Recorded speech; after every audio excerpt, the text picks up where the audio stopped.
Meaning of halls. Halls. Halls. Halls. Halls.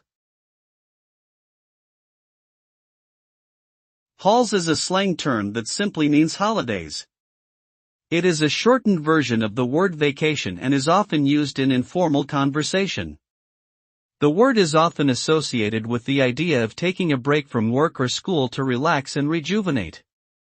People commonly use the term to refer to planned vacations, such as a summer holiday or a Christmas break. Overall, halls is a colloquial term that is sometimes used as a shorthand way of talking about taking a break or going on vacation.